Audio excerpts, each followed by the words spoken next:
Няколко думи за това имало ли е робство или не.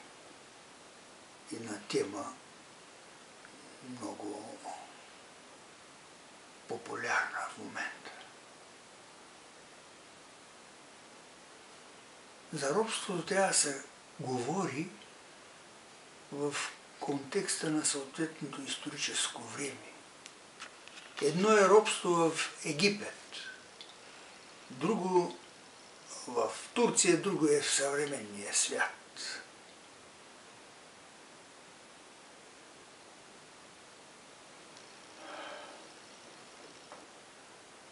За турското робство трябва да се говори с факти. За големите въстания на Карпуш, Чипърско въстание, други, как са потушени, че има пирамиди от черепи, които не са нарочно поставени и не са премахвани с десятки години. Това го е имало. В началото робство е било жестоко. Минавали са години, поробителят е разбрал, че няма полза от българи, които живеят като животни. И им дава възможност да живеят като човеци, като хора, да вършат работа добра, защото са работливи, да забогатяват, за да има какво да им се вземе. От голия и босия нищо не мога да се вземе. Ни данък, ни нещо мога му се открадне. Стига се до там, че един Сливнали е известен като добри фабрикажията,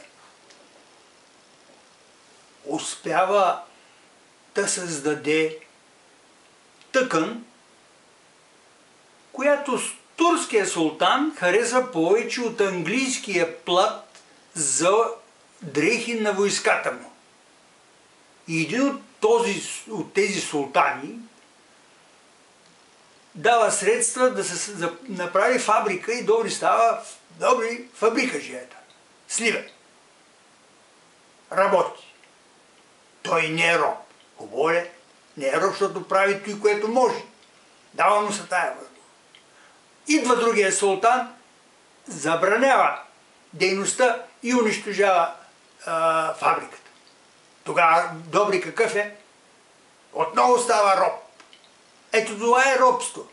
Когато човек способен не може да използва своите способности и да ги превръща в добри дела, той е роб. И днес, в настояща България, много хора са роби, защото не могат да вършат той, което могат.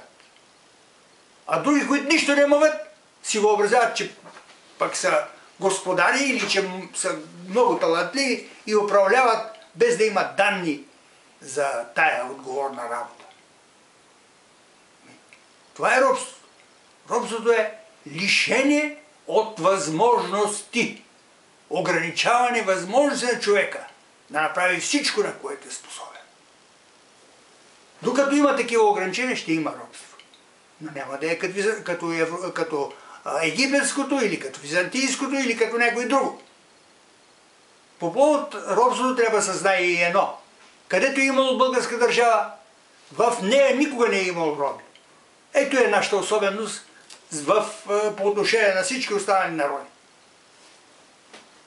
А сега да се върнем